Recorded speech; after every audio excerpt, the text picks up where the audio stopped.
Story 14. Wandering in the Wilderness.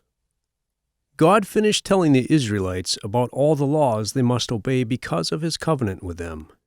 Then he led them away from Mount Sinai. He wanted to take them to the Promised Land. This land was also called Canaan. God went ahead of them in the pillar of cloud, and they followed him. God had promised Abraham, Isaac, and Jacob that he would give the Promised Land to their descendants. But now there were many people groups living there. They were called Canaanites. The Canaanites did not worship or obey God. They worshipped false gods and did many evil things.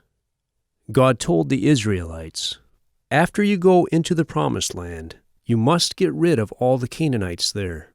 Do not make peace with them, and do not marry them. You must completely destroy all of their idols. If you do not obey me, you will end up worshiping their idols instead of me."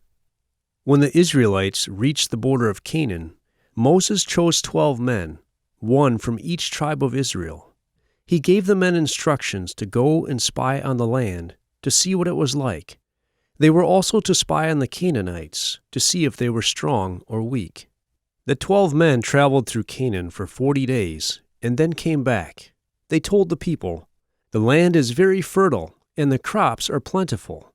But 10 of the spies said, "The cities are very strong and the people are giants. If we attack them, they will certainly defeat us and kill us."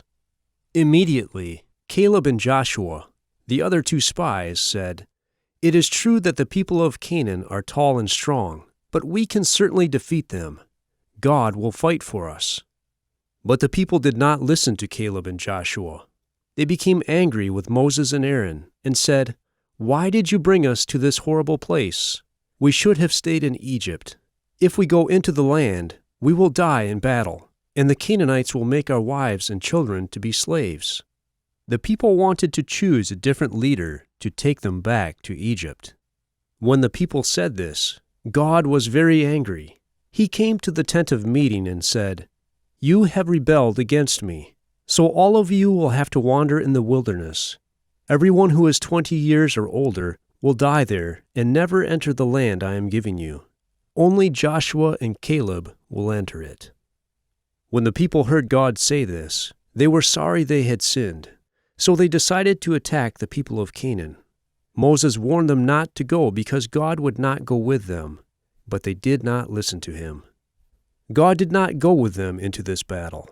So the Canaanites defeated them and killed many of them. Then the Israelites turned back from Canaan. For the next 40 years, they would wander through the wilderness. During the 40 years that the people of Israel wandered in the wilderness, God provided for them. He gave them bread from heaven, called manna.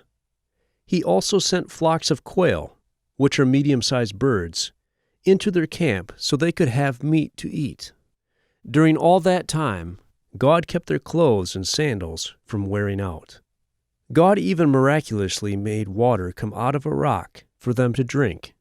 But despite all this, the people of Israel complained and grumbled against God and against Moses. Even so, God was still faithful.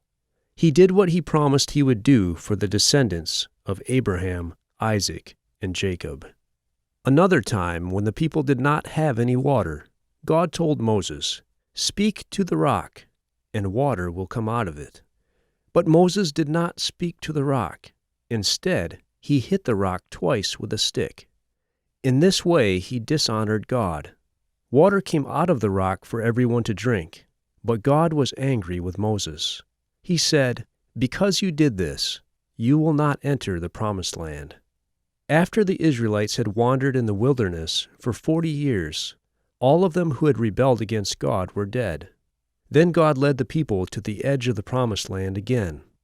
Moses was now very old, so God chose Joshua to help him lead the people. God also promised Moses that one day he would send to the people another prophet like Moses. Then God told Moses to go to the top of a mountain so he could see the Promised Land. Moses saw the Promised Land, but God did not permit him to enter it. Then Moses died, and the Israelites mourned for 30 days. Joshua became their new leader. Joshua was a good leader, because he trusted and obeyed God.